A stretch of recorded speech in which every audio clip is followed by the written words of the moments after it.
بناي ما بنا تنفدي قدمو بنا تنفدي حل مدافنا تنفدي ما بناي نبلي تنفدي أبي عملي تنفدي سهد أي ربا تنفدي إنك السيمودا تنفدي ما بناي نبلي تنفدي أبي عملي تنفدي تناي سيحولي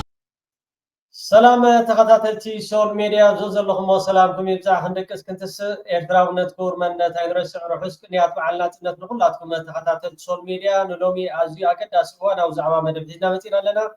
مجمرتا ግን حبريتا كلاتكم قدسات ايرتراويان تخطاتلت سول ميديا اذا channel እዚኣ ውሽጢ ኤርትራ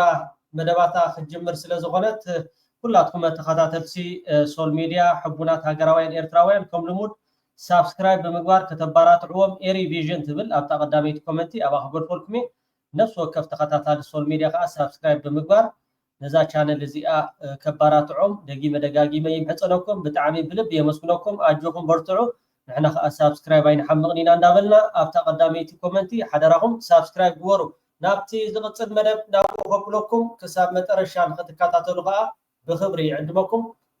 مجمرتا لومي ممرغتا أبستخايدة مارشال برهان جولا مركنيا نسمعوا مدرنيرو نعزم الكت كلنا ناو خبلكم يغنيل እናመራለን ባለፉት 7 ዓመታት በአገር ውስጥ ባመጹ ኃይሎች ላይ በቀደሙት ዓመታት ደግሞ የሀገርን ሉዓላዊነት ማስጠበቅ ከፍተኛ ሚና ተጫውቷል የተባለው የኢትዮጵያ ሰራዊት ምናብዝ 47ኛ ዓመት በዓል በሳምንቱ መጨረሻ በነቀምት ከተማ ሲከበር ፊልድ ማርሻል ብርሃኑ ጁላ ባስተላለፉት መልእክት በኢትዮጵያ ላይ አንዣበቡ አደጋዎች መቀልበሳቸውን አመልክተዋል። በተለይም በኢትዮ ኤርትራ ጦርነት የኢትዮጵያን ሰንደቅ ዓላማ ባድመ ላይ በመትከል በሰሜኑ ጦርነት በህወሓት ኃይሎች ላይ ከፍተኛ ወታደራዊ ዘመቻ መፈጸምና የህዳሴ ግድብን ከጥቃት መከላከል የተወደሰው ወታደራዊ ዝም በተመለከተ በተዘጋጀው ስነ ስርዓት ላይ ንግግር ያደረጉት ፊልድ ማርሻል ብርሃኑ ጁላ በኢትዮጵያ ህልውና ላይ ያንዣበቡ አደጋዎች የተቀለበሱ ቢሆንም አሁንም የውጭ ጠላቶችና የሀገር ውስጥ ባንዳዎች ከልማት ጉዟችን ሊገቱን እየተቅበዘበዙ ይገኛሉ። بتعامي زجرم تي مركنيا برهان جولان تاي زبللو اب بادمه صندوق ويكا بانديرانا ايثيوبيا كم سقلنا تبحق على مستفرده بادمه موخا اخي حنفو في حفرو كم عينت اب زخون اغاطاميتات اخندي بزعبا تبادمه جزئات ويكا مريت ناي ايرتراي بوعل الجرس تفرده يلكا اخند مزراب أو خينا بانديرانا إثيوبيا تخيلنا بمبال كم حدا كرعات ويكا هم حدا جننت جيري قليتو أبتي ممرقتا ብለዋል። የኢትዮጵያ ጦር ኃይሎች ጠቅላይ ኤታማዦር ሹም ፊልድ ማርሻል ብርሃኑ ጁላ በሀገራችን ላይ አንዣበበው የበተና አደጋ ተቀልብሶ ሀገራችን በተነጻጻሪ የሰላም ሁኔታ ውስጥ ትገኛለች ሲሉም ተደምጠዋል። ሀገራችን ኢትዮጵያ ከተደገሰላት የበተና አደጋ ወጥታ በሰራዊታችን ተጋድሎና በሌሎች የፍትህ ኃይሎች ተሳትፎ የጠላት አከርካሪ ተመቶ ኢትዮጵያ አብዝ ሕጂ እዋን ሰላም ያዘላ ኢትዮጵያ ሀገርና ልዕሊ ዝኾነ ነገር መረጋጋ ኣለዋ ክብል ከይሓነኸ ከይሓፈረ ኣብቲ ናይ ትማሊ መደብና ካናዳ ኣሜሪካ ዜጋታትን ኣብ ኢትዮጵያ ምንቅስቃሳት ከይገብሩ ከምኡውን ዝኾነ ነገራት ጉዕዞ ብሕልፊ ካብታ ኣዲስ አበባ ወፃኢ ዝግበር ጥንቃቐታት ክገብሩ ከምኡውን መንግስቲ ናይ ሃንጋሪ እውን ሓደ ዲፕሎማት ዝኾነ ነገራት ሓደጋ መዘጋጥመኩም ኣብቲ ናይ ኤውሮጳዊ ሕብረት ዝርከባ ሃገራት ኣብ ኢትዮጵያ ደዊልኩም ዝኾነ ምትሕብባር ክገብራልኩም ብምባል ዝተፈላለዩ ሃገራት የዘጠንቀቃ ዘለዋ ብርሃኑ ጁላ ከዓ ነቲ ዘሎ ውሽጣዊ ጉዳይ ናይ ኢትዮጵያ ንምሽፋን ኢትዮጵያ ኣብ ሕጂ እዋን ኣብ ሰላም ሃዋህወያ ትርከብ ዘላ እዩ ተሳትፎ የጠላት አከርካሪ ተመቶ እነሆ ተነጻጻሪ መረጋጋት ተፈጥሮ ይገኛል። በዚህ ምክንያት የሀገራችን ዘርፈ ብዙ ልማት ውጥኖች እውን እየሆኑ ቀጥለዋል። ፊልድ ማርሻል ብርሃኑ ጁላ ይህንን ሀሳብ ሲያጠናክሩም የጠላትን ከፍተኛ ርብርብ በማምከን የተሸረበውን ሴራ በተባበረ ትግል በጣጥሰናል ሲሉ ነቀምት ስታዲየም ላይ ባደረጉት ንግግር አመልክተዋል። አገራዊ ለውጥን እውን ከሆነበት ጊዜ ጀምሮ የተፈጥሮ ሀብታችንን ተጠቅመን በልማት ለማደግ ከፍተኛ እንቅስቃሴ ማድረጋችንን ተከትሎ ጠላቶቻችን እንደ አሸን እንዲፈሉ በማድረግ የእድገት ጉዟችንን ለማደናቀፍና ሀገራችንን ለመበታተን ከባድ ሴራ ተሸርቦብን የነበረ ቢሆንም እድሜ ለመንግስታችን፣ እድሜ ለመከላከያ ሰራዊታችን፣ እድሜ ለህዝባችን እንዲሁም የልማት አርበኛ ዜጎቻችን ሁሉንም ሴራና ደባ ተባብረን በማፈራረስ አገራችን ወደ ማንሰራራት ተሸጋግራለች። በኢትዮጵያዊነቱ የማይደራደር ለማንም ኢትዮጵያ ልዕሊ ዝኾነ ነገር ምስ ህዝባ ኮይና ከምኡኻ ምስ መንግስታ ከምኡን ምስ ሰራዊታ ኮይና ሰላማ ተውሕስ ኣላ። እቲ ኣብ ዓለም ንመጀመርታ ግዜ ንህዝቡ ብድሮን ዝድብድብ ዘሎ ስርዓት በሻሻ ከይሓነፈ ከይሓፈረ ከም ትሪእዎ ዘለኹም ኣብ ክልል ኦሮሚያ ብምኻድ ነቲ ኣብ ክልል ኣምሓራ ይኹን ኣብ ክልል ትግራይ ብድሮን ዝተደብደበ ህዝቢ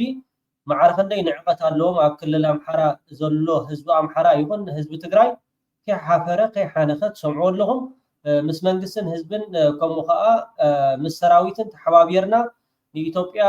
ኣብ ሰላምን ኣብ ውሕስን ግዜና ንርከብ ዘለና ብምባል ንህዝቢ ኦሮሞ ኣኼባ ገይሩ የማይበገር ክንደ ብርቱ ሰራዊት ገንብታለች። የዚህን አይነት ሰራዊት በመገንባቷ ባለፉት ዓመታት የተቃጣብንን ሀገር አፍራሽ ጥቃቶችን በአስተማማኝ መክተን የጠላቶቻችንን ህልም አምክነናል። ኢትዮጵያ የተደቀነባትን የህልውና አደጋ በተሻገርም የውጭ ኃይሎችና የሀገር ውስጥ ባንዳዎች ትብብር ቀጥሏል ያሉት ፊልድ ማርሻል ብርሃኑ ጁላ እነዚህ ኃይሎች ከትንኮሳ እንዲታቀቡ ከተነኮሱም በአጭር ጊዜ ውስጥ ፍጻሜ ለመስጠት እየተዘጋጀን እንገኛለን በማለት የሰራዊቱ አባላትም እንዲዘጋጁ ጥሪ አቅርበዋል። ኢትዮጵያ ከድህነት የመውጣት ጉዞ ላይ ትገኛለች። ይህ የእድገትና የከፍታ ጉዞ እረፍት የነሳቸው ጠላቶቻችን ከውስጥ ባንዳዎችና ቅጥረኞች ጋር ተባብረው ከጉዞአችን ሊያደናቅፉን እየተጓዘበዙ ይገኛሉ። በመሆኑም ጠላቶቻችን ከትንኮሳ እንዲታቀቡ የሚያደርግ እንደ ወትሮዋቸው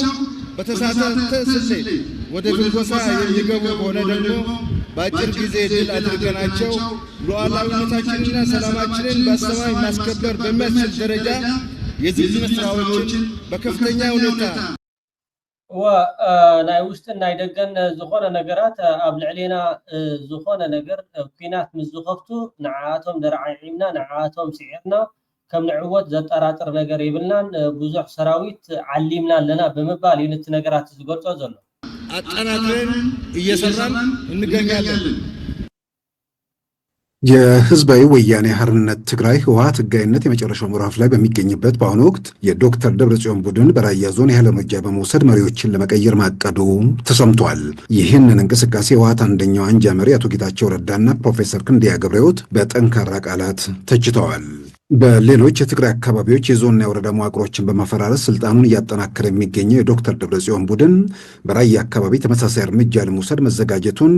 ዶክተር ደብረጽዮን ገብረ ሚካኤል በሳምንቱ መጨረሻ ፍንጭ የሰጡ ሲሆን ህዝቡ እየጠበቀን ነው በማለት ፍላጎታቸውን ለህወሓት ልሳን ወይን ገልጸዋል። የትግራይ ጊዜያዊ አስተዳደር ፕሬዝዳንት ጀነራል ታደሰ ወረደም በራያ አካባቢ ጉብኝት ላይ መሆናቸው ታውቋል። የዶክተር ደብረጽዮንን መግለጫ ተከትሎ የጠቅላይ ሚኒስትር አብይ የምስራቅ አፍሪካ አማካሪ አቶ ጌታቸው ረዳም በፌስቡክ ገጻቸው ባሰፈሩት መልእክት ምዕራብ ትግራይን ነፃ እንዳናወጣ እንቅፋት የሆኑብን ነገሌ ናቸው ሲሉ የነበሩ እቲ ናይ ምዕራብ ትግራይ ዝበሃል ኣብ መንጎ ፋኖን ኣብ መንጎ ህወሓትን ምርድዳእ ተገይሩ እዚ ከዓ ኣብ ጠረጴዛ ዳኣመር ብኩናት ኣይንፈትሖን ኢና ናብቲ ቀንዲ ፀላኢና ናብ ስርዓት በሻሻ ክንገብር ኢና ብምባል ፋኖ ይኹን ህወሓት እቶም ናይ ብልጽግና ከዓ እንታይ እዮም ዝብሉ ዘለዉ ነቲ ዝሓሰብዎ ወይ ከዓ እቲ ኣብ መንጎኦም ኩናት ንክውላዕ ዝሓስቦ ዝነበሩ ምዃን ስለ ዝኣበዮም ሕጂ ከም በዓል ጌታቸው ረዳን ካልኦትን እቶም ናይ ብልጽግና ናብ ደቡብ ትግራይም ኩናት ክገብሩ ዝሓስቡ ዘለዉ ዳ እምበር ነቲ ናይ ምዕራብ ትግራይ ክንመልሶ ኢና እንዳበሉ ዝፍክሮ ዝነበሩ እሱ ክኾነሎም ስለ ዘይከኣለ ማዕረ ክንደይ ኣብ ሕማቅ ኩነታት ከም ዘለዉ ሎሚ ከዓ ጌታቸው ረዳ ከምቲ ዝረኣኹሞ እቲ ሕልሞምን እቲ ናቶም ድሌታትን ዝነበረ ከመይ ጌርካ እቲ ናይ ምዕራብ ትግራይን ኣብ መንጎ ህዝቢ ምሓራን ህዝቢ ትግራይን ኩናት ውላዕ እሞ ወዲ በሻሻ ከዓ ዕረፍቲ ንክረክብ እቲ ናቶም አጀንዳ ነይሩ። እዚኣ ከዓ ፈሺላቶ እና ትግል በአደባባይ ከወጣ በኋላ ትግራይ ውስጥ በህብረተሰቡም በተለይ በወጣቱና በምሁሩ አካባቢ ያላቸው ተሰሚነትና ተጽዕኖ ትርጉም ባለው ደረጃ ጥያቄ ውስጥ ገብቷል። ስለዚህ ይሄ ባለበት ሁኔታ ውስጥ እንግዲህ ምናልባት እነዚህ ሰዎች ለግጭት ራሳቸውን እያመቻቹ ነው። ከሌላ ኃይል ጋር ባላቸው ትብብር ማለትም ከኤርትራ ጋር ባላቸው ትብብር ወደ ግጭት የመግባቱ አስፈላጊነት ላይ ጋር ስምምነት ስላለ ነው።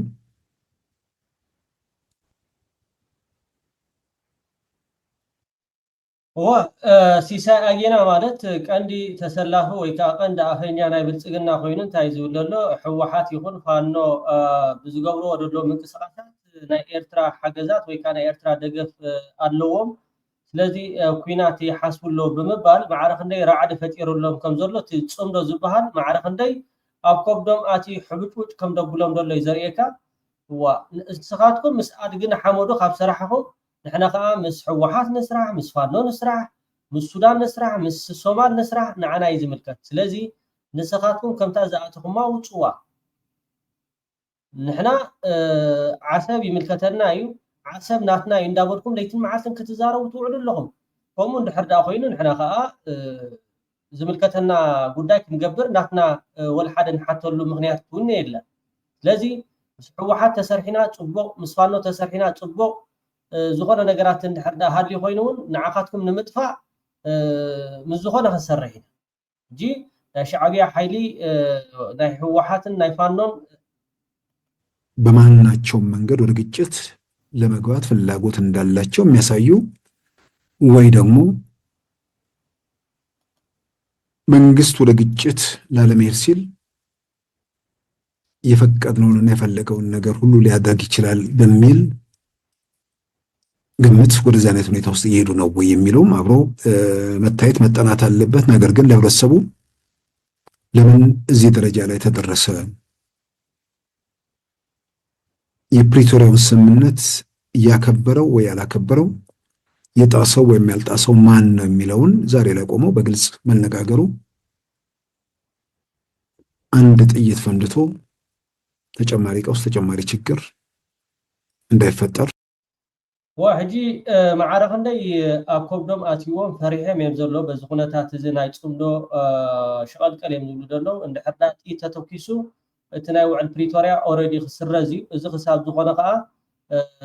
ምስ ሻዕብያ ምርኻብ ወይ ከዓ ምስ ፋኖ ምርኻብ ክደፍዎ ንሕወሓት እዮም ዝብሎም ዘለዉ። እንድሕር ዳ ንስኻትኩም እቲ ቦታ እኮ ይመለስኩምሎምና ኣለኹ። ፕሪቶርያ ማለት እንታይ ማለት እዩ? ፕሪቶርያ ማለት እኮ ስምምዕ ነቲ ዝተባሃለ ነገራት ንተጋሩ ክትመልሱሎም እዮም። ክሳብዛ ዓይነት እዚኣ ግን መፃወቲ ካርታ ከምኡውን ኣብ መንጎ ፋኖን ኣብ መንጎ ሕወሓትን ኩናት ንክግበር ዝሓሰብኩም እሱ ክሰልጠኩም ኣይከኣለን። እሱ ክሰልጠኩም ስለዘይከኣለ ሕጂ ኤርትራ ዶ ገለ ኤርትራ ኣብ ናይ ፕሪቶርያ ውዕል ኣይምልከታን። ተደሊኹም ቁደድዎ፣ ተደሊኹም ጉሓፍዎ፣ ተደሊኹም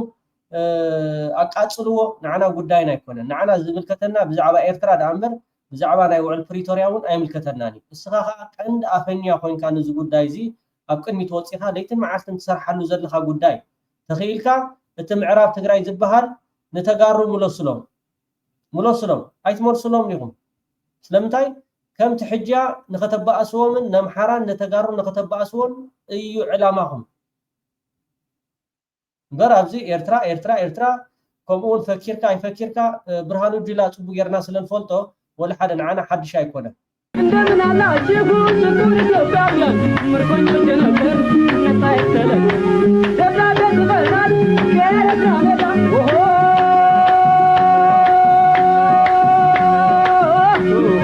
كتبت من كهب نسوادا رجع بلال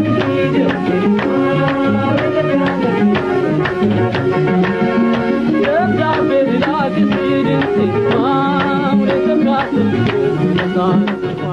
كأن زي ما تات أبصحل فريا نزوم النسيات إثيوبيا درفتي توعيبا تزبي إثيوبيا خفلتو يخل كويس معني صبون دنيرو هذي تابس لك حدا بروجكت تحدث مبلني قال له دي انت زدرف عندنا ويصبو غيرو انت زقنابر بعلون دلو بعل باچا دبليس قالو اندو ابو مستمرو خاطي نبرو جنرال باچا دبل هو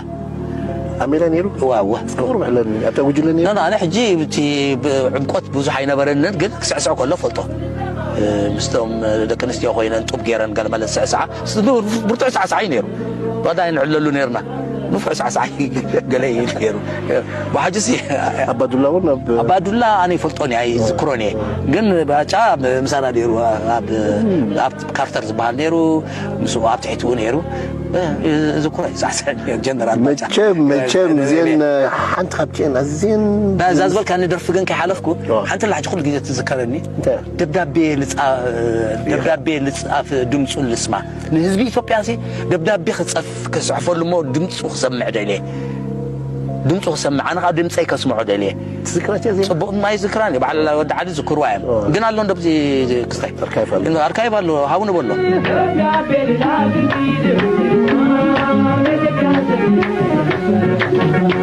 እንደምን አላችሁ ሱቱን ኢትዮጵያውያን ምርኮኞች ነበር ከተፈጠረም በኋላ ተጠያቂው ማን እንደሆነ በኢትዮጵያን መካከል የጋራ ስምምነትና ግንዛቤ እንዲኖር በሌላም በኩል በቲፒኤልኤፎች በኩል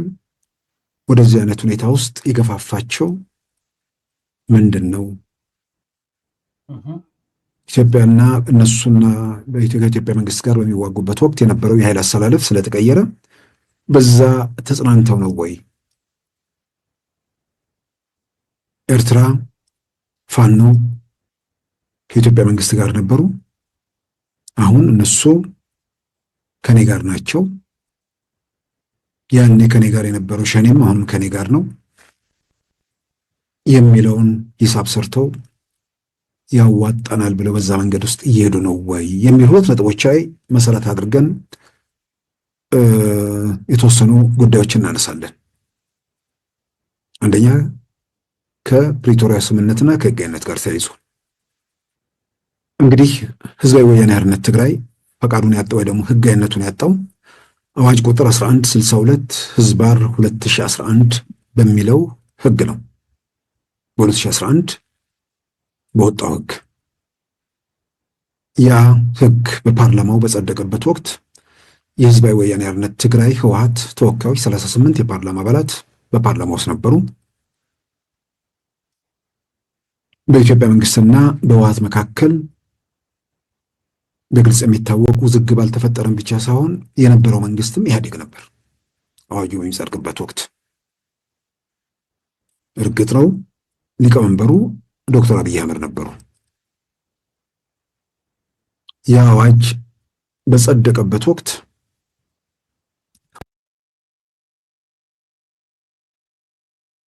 ኦኬ ክቡራት ተኸታተልቲ ሶል ሚድያ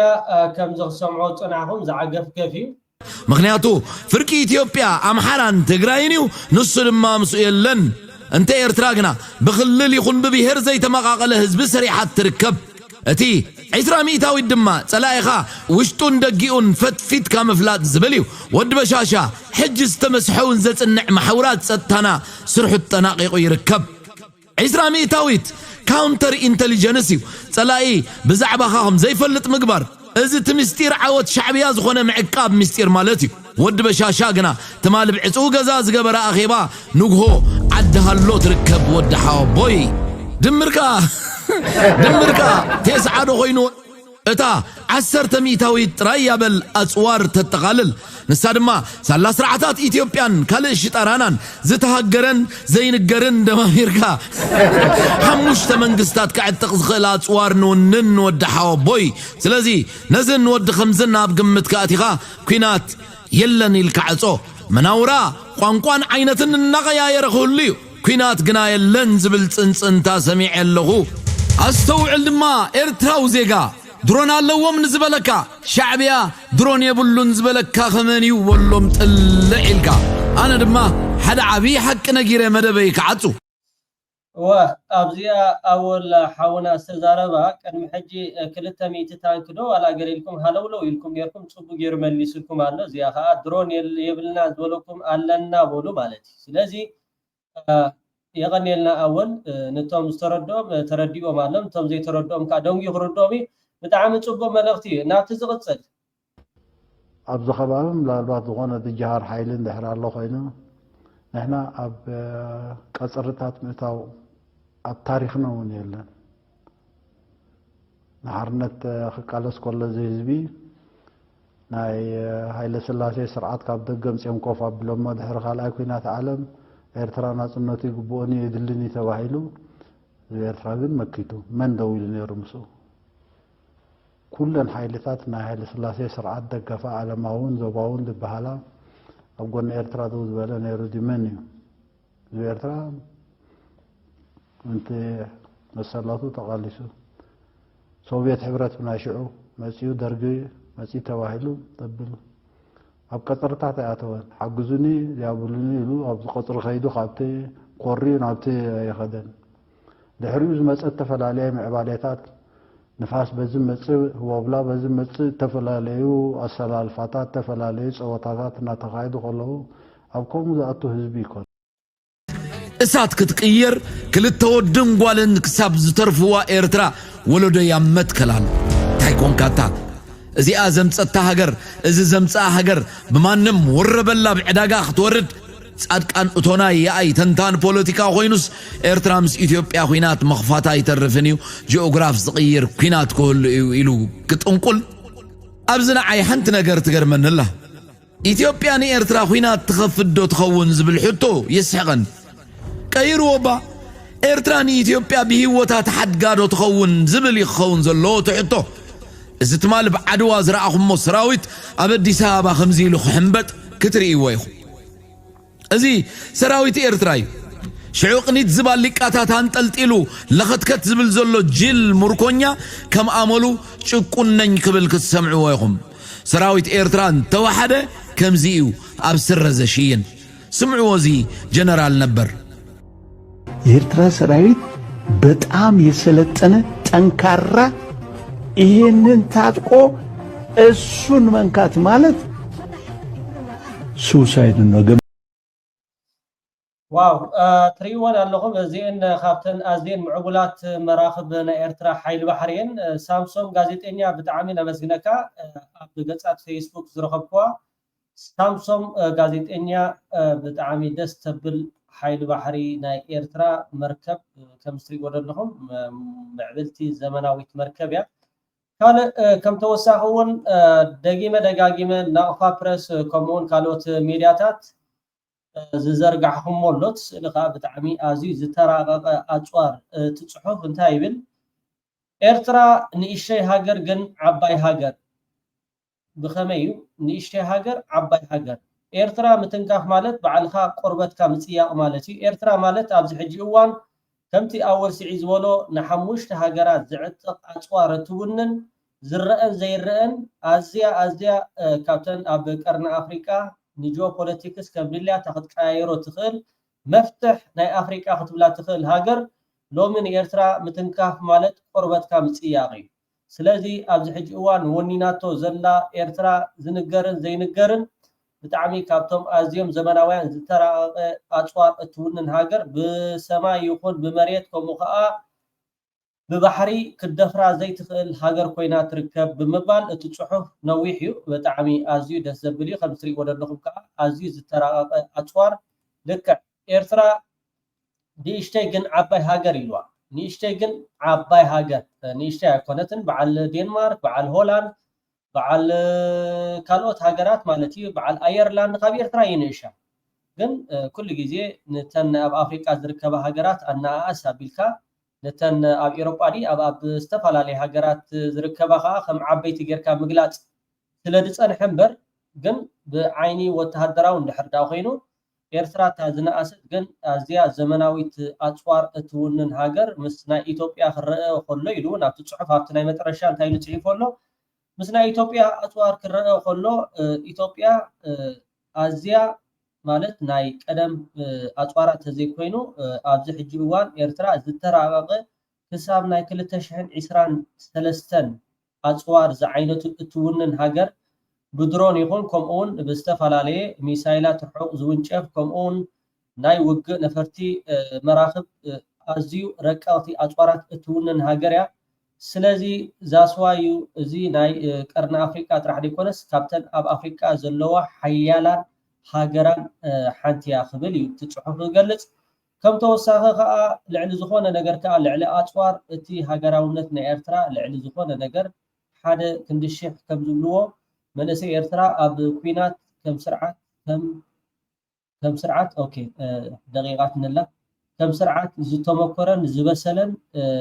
كمون بوتهدراو بديسبلين زتهانس أخم مخالمتن أكبيناتون سلتي يكون مستفعل عليه مجدي نا إيرترا سراويت زداراوغو أنو ختبل زدفر أيقونن يميلهم تقيسهم مدلهم يا بتعامل عزيز الزبل كبرى تقاطات سول ميديا أبتناي مترشة حدراهم زوم تريوم دلهم ناي جيتاچو ردا خمون ناي على صادقان كوينم دقرايايم دقرايا ها مبزحتهم ابز حجوان مسمن يوغينم زلو مس بلصغنا كوينم بحري خمخان ኤርትራ ንምህራም بصرح دلو سبات كوينم صبو غيرنا فليدنا يمنا اذا كلهم دقرايا مني نحنا اب تግራይ ዝቀርብ ናብ ኤርትራ مني خا زرحق صبو غيرنا فليدنا يم ስለዘለና እዞም ሰባት እዚኣቶም ንህዝቢ ትግራይ ኣይውክሉን እዮም ንኹሉ ህዝቢ ትግራይ ኣይውክሉን እዮም ተጋርዮም ግን ንኹሉ ህዝቢ ትግራይ ከዓ ኣይውክሉን እዮም እንታይ ይብሉ ኣለዉ ንስማዕ እዩ ነገር ክኸውን ሲ እቲ ዶብ ናይ ኤርትራ ኣብ ውሽጢ ይከፍትዎን እዮም እቲ ኤርትራዊ ክጠፍእ ዶብ ንማዕዶ ጥራዮም ዝከፍትሉ ስለዚ እቲ ኤርትራዊ ውሽጢ ዘሎ ዝኾነ ኣፍልጦ የብሉን እዚ ዝግበር ፅምዶምም ዶ ኣብቲ ዘለኽዮ ናይ ሓሶት ናይ ኩናት ናይ ክልተ ገበነኛታት መሕቢ እዩ ህዝቢ ኤርትራ ይፈልጦን ኮይነ ناو متسكدلي هذا من انتي مسيلك اوكي مسمن تزارب الله مجمرتا ኤርትራው ዲኻ ኤርትራውን ሁሉ ማለት መልክዑ ቀሊዑ ወይ ከዓ ክሳብ ዘይተዛረበ ኤርትራው ክትብሎን ኣይትደፍርን ገበነኛታት መን ገበነኛ መንግስት ኤርትራ ገበነኛ ኮይኑ ይፈልጥን ኣብ ዝኾነ ኩናት ባዕሉ ከፊቱ ወይ ከዓ ባዕሉ ዝወረሮ መሬት የለን ገበነኛ ክትብሎ ከለኻ ምስ ሓደ ገበነኛን ምስ ሓደ ዘይ ገበነኛን بحنت فردي تمنيا من قصير تراس قبلنيا يفصل بقدر ما يتزاري بنيره ولا فيسبوك صحيفه عن هنا حزب تግራይ ይኹን ትግራዋይ ኣብ ደገ ዘሎ ኤርትራው ጉዳይ ጽምዶ ሰሚዕና ኢና ህዝቢ ኤርትራ ብጥሩምባ ገይሮም ደም ክነግርዎ ወይስ ብኸመይ ኣብ ኤርትራስ ብኸመይ ኢኻ ትንገር ኢንፎርሜሽን ኢላ ሓቲተ ነይረ ሕጂ ሓደ ምጽኢል እንታይ ኢልኒ ጽባሕ ንግሆ ውፁ ጽምዶ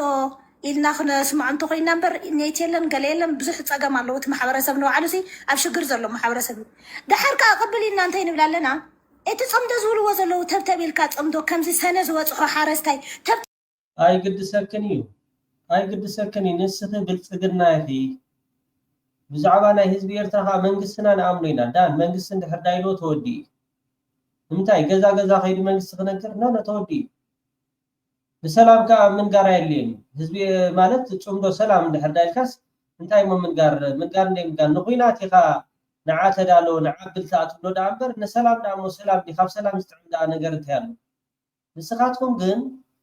አንጻር ህወሓት ስለትኾኑ ስለዘለኹም ህወሓት ምስ መንግስቲ ኤርትራ ክተዓረቕ ኣይትደልዩም ህዝቢ ትግራይ ሰላም ክረክብ ኣይትደልዩም ንስኻትኩም ኢትዮጵያ ትቅደም ትብሉ ኣለኹም ንሕና ኻታ ኢትዮጵያ ክትፈርስ ኣለዋ ኢና ንብለለን ኢትዮጵያ ክትእለፍ ትክእል ኣለዋ ስለምንታይ ኢትዮጵያ በላዒት ኤርትራ ስለዝኾነ ኢትዮጵያ ልዕላውነት ኤርትራ ስለዘይተኣምን ክትፈርስ እዩ ዘለዋ ንስኻትኩም ከዓ ሓደ ኣካል ናታ ኢኹም እንታይ ገድሽክ ብዛዕባ ኤርትራ መንግስቲ ኤርትራ ኣይንገር ኣይምልከተከን ብዛዕባ ኤርትራ ፀገም እኮ ንኸበዓል እዚኣ እቶም ኣድግን ሓመዱ ገዛ ከፊት ክብላ እምበር እዛ ሰብ እዚኣስ መዛረቢት ኤርትራዊት ክኾን ከማን ኣይግባእ ተብተብ ኢሎም ንክተለውሉ ዝብሉና ዘለው ሲ ንዓና ንተጋሩ እንድሕር ዝሓሊና ኮይኖም ድሓን ፀገም የለን ዝሓለፈ ኣይተረድኦምን ኣሕዋት ምዃንናይ ኣይተረድኦምን ዝስኦኬ ቀቲሎምና ሃሪሞምና ዝስኦኬ ፅቡቕ ድሓን ሰብ ፀኒዑ ዝርድኦ ንበል እሞ ድሓን ይህግደፍ ማዕረ ሕጂ ተረዲእዎም ንበል ኣሕዋት ኢና ሕጂ ሕውነትና ፈሊጦሞ ንበል እታ እንኮ ሕውነትና ከዓ ንዓና ንምንባር ከዓ ጉዳይ ፕሪቶሪያ ትበሃል ነገር ኣላ ፕሪቶሪያ ንትግራዋይ ሂወቱ እያ ፀላም ዓይኑ ማለት ተደጋጋሚ ኣብ መድረክ ዝለዓል ነገር ሰምዕዎ ኢኹም ፕሪቶሪያ ማለት ከዓ እተን እዚአን ተዘይገይሩኹም ካልኣይ ኩናት እንተተወሊዑ ትግራዋይ መትረፊ ይብልካን ዝብል ሕጊ እዩ ካብተን ሕግታት ሓደ ከዓ ትግራዋይ ምስ ዝኾነ ሓይሊ ብቐዳማይ እውን ወዲ ወረደ ፈሪምዎን ዝመፀ እንታይ ነይሩ በቃ ምስ ኤርትራ ዘሎ ርክባት እውን ከይትራኸቡ እሺ ኦኬ ኣድግን ሓመዶኸ ኣብ ኣዲስ ኣበባ ክራኸቡ ከለኹ ስለምንታይ ዕሙድ ከልብኻ ፈኒኻ ስናማትካ ከልብባእ እምኒ ምድረባ ይደውበር ስለምንታይ ዳ ኣድግን ሓመዶ ከይዶም ንዓፋር ከይዶም ብረት ክንዓጥቕ ኢና ንሰራዊት ኤርትራ ክንሃርም ኢና ዋ ስለምንታይ ዳ ከምኡ ኢልክ ሽዑ ዘይተዛረብኪ ኖ ንሕና ክንነብል ኢና ምስ ዝኾነ ሓይሊ ክንሰርሕ ኢና ምስ ኦነግ ድዩ ምስ ሕወሓት ድዩ ምስ ፋኖ ድዩ ምስ ሶማል ድዩ ጉዳይና ኣይኮነን ጉዳይ ፕሪቶሪያ ንዓኻትኩም ይዝምልከት ስለምንታይ ንብልጽግና ሬት ትዛረብ እዩ ሰራዊት ኤርትራ ክንሃርም ኢና ህዝቢ ኤርትራ ደም ከነፍሶ ኢና ኢሎም እንዴባ ብክልል ዓፋር ከይዱ ቅድሚ እንታይ ውልና ነይሮም ይመፁ ኣለዉ ኤርትራውያን ይኣትዩ ኣለዉ ይማኸሩ ኣለዉ ከምዚ ብለሎ ገለ ንብል ከለና ሲ ሓሲኹም ይብልና ነይሮም ናይ ሕወሓት ደገፍቲ ማለት እዩ ኣብይ ከዓ እዚኣ ስለ ዝሰምዐ ኣብተን ሸሞንተ ካብ ውዕል ፕሪቶሪያ ወፃኢ ሓድሽ ሕጊ ይህዎም ምስ ዝኾነ ሓይሊ ኣብ ናይ ሃገር ጉዳይ ካብ ናይ ሃገር ጥሕሰት ገይሩ ዝኸደ እዚኣ ኢሉ ሸሞንተ ኣፈሪምዎ ሕራ ኢሉ ሒዙ ኸይዱ ሕጂ ምስ መፀ እቲ ዝገብርዎ ዘለዉ ከዓ ውዕል ፕሪቶሪያ ከም ዘፍርስ 100% ይፈልጡ እዮም 100% ይፈልጡ እዮም ሕወሓት ማለት እዩ ዋላ ህግደፍ ይፈልጡ እዮም ግን እንታይ ኢሎም ብኢደዋ ብኢድማተ እዩ ናይ ህግደፍ ኣካይዳ እቶም ተጋሩ ኸሊፎምና ዝተውሃሉ ዝተረፉ ተጋሩ ከመይ ገይሮም ከም ዘወድኡና የዋድዱ እዮም ዘለዉ ኦኬ የዋድዱ ኣለዉ በቃ ሃሪምና ክንቆጥቁጦም ክንቆትሎም ክንውድኦም ሓሲብና ነርና ኸሊፍና ኢሉ ኮሊፍና ኣብይ ዝበሃል ፕሪቶሪያ ኣምፂስ ኮሊፍና ኢሉ ኢሳያስ ሕጂ ነቲ ዘንባሃቆ ዝነበረ ዝኸለፎ ጉዳይ ከመይ ገይሩ ክውድኦ መሲልኩም ከመይ ገይሩ ክውድአና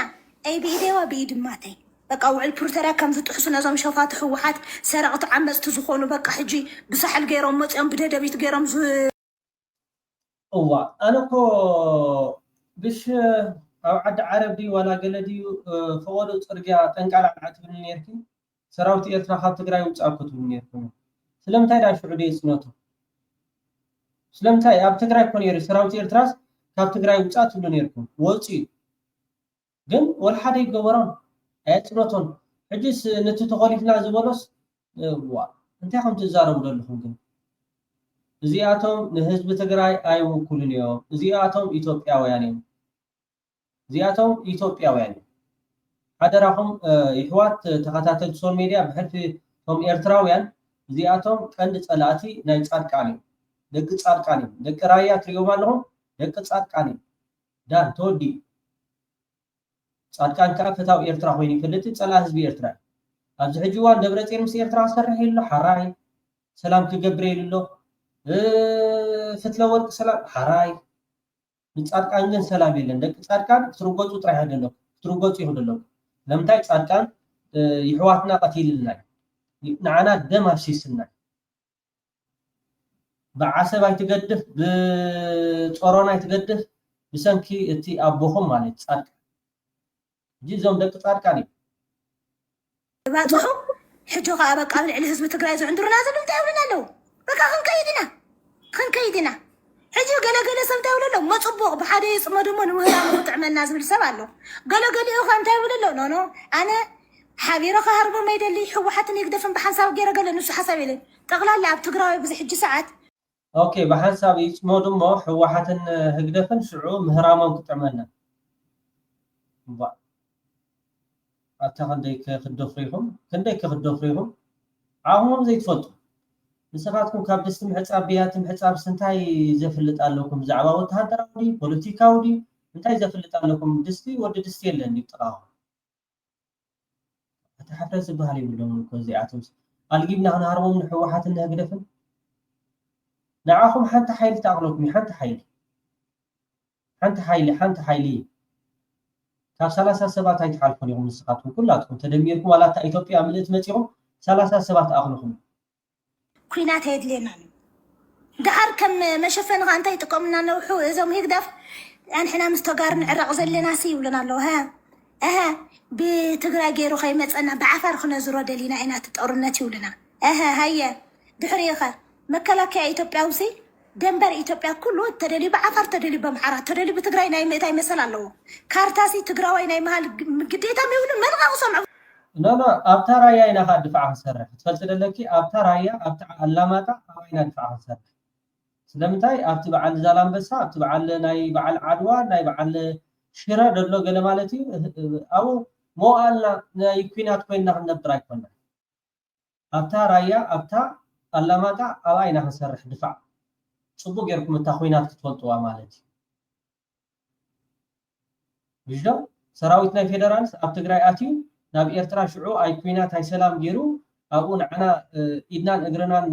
ክሕዘና 20 ዓመት 30 ዓመት ድሓር ኩናት ክኸፍተልና ኣብኡ ኮይኑ ከዓ ሚሳይል ክትኩስ ኣብኡ ኮይኑ ሮኬት ክትኩስ ኣብኡ ኮይኑ ከዓ ኩናት ክኸፍት ናብ ኤርትራ نحنا مواءلنا خنكالاقل كم زبال يلن دفع أبرايان أب علاماتاني نحصر انتحشكم كمان انتحشكم مالك دفارات يوم دفارات أديتاتكم تانكي فلتا أديتاتكم براتاي فلتا أديتاتكم مورتاراي فلتا تواريدو كنتي أبدو لحزبنا حزب تግራይ يكون حزب ኤርትራ أبدو له تواريدي سخاتكم حقكم زور تግራዋይ بتግራይ غير خيت أتنتونا ينمكلخاس زسمعنا أكل يلان أبزناي برلما توكالي تግራዋይ يبنا نخجر مكاميرون أفتنا إيتوبيا حق توكالي تقمتها كسر عجي توكالي ولن تግራዋይ ميدا استوتنا محارسة بيزلو أبي إيتوبيا زتوكلوا لأكل يلا زحتوتوا لأكل يلا نمنتاي إرسا برسوم من داتا مناجأتو تريوم اللخا بعاليت بأوراجا بخبابي ناي سلطان صمام كميجيروم قدم حجان حنا خيفلتنا بقى بتقراونتهم تحبينهم زقور وزلو يمثلنا نيرو حجو هيدا مونتا جيروم ناي حدا خباب ترح زي كوناسي ناي حدا عليت كوينم رخيم لايوم نساي نقبل المال مسجمرنا غريغا يمتولنا لو حجيت مال قال اصحابي اوكي شرفكم حلو بحلفتهم ኩናት ወረኺናት እንዳበልኩም ኣብቲ ዶባትና ኤርትራ ሰራዊትና ፌደራል አቲስ ኣብኡ ሰራዊት ኣኽቲቱ ናብ ኤርትራ ኩናት ንኽኸፍት ተሓስቦ ዘለኹም ጓራያ ደቂ ራያ ገለ ትበሃሉ ማለት እዩ ድፋዕ ኣብታ ራያን ኣብታ ኣላማጣን ኢና ድፋዕ ክንሰርሕ ያክል ኦኬ ያክል ወላ ሓደ ተምፅኦ ትገብሮ ነገር ስለዘየለ ኩናት ኣብ መሬት ኤርትራ ኣብ ዶባት ኤርትራ ኣይግበርኒ ኣብቲ ዶባት ኤርትራ ደሎ ህዝቢ ትግራይ ይኹን ህዝቢ ኤርትራ ይኹን ኣብኡ ሰላም ሃብዎ ነቲ ህዝቢ ንስኻትኩም ኩናት ኣይትፈልጡን ኢኹም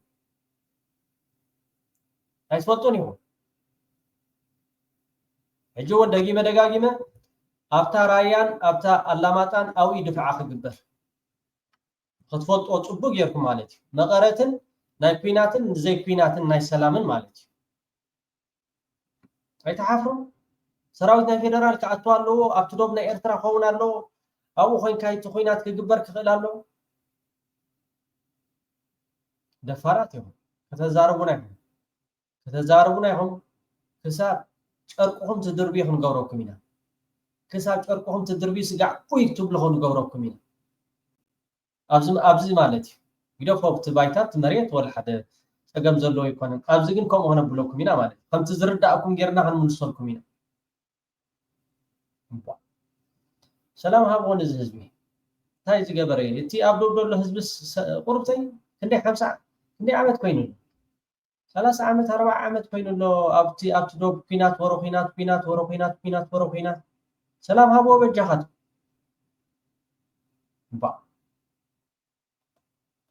يا كبرات تخاتل سول ميديا دقيقة أبزو زلهم وسلامكم يبزح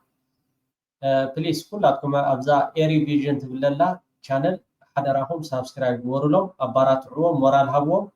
دا تحقق اسكاي معلم كنتس إيرتراونة كور من نتاين رسع يغني اللي سسنا عمل جري ما بنا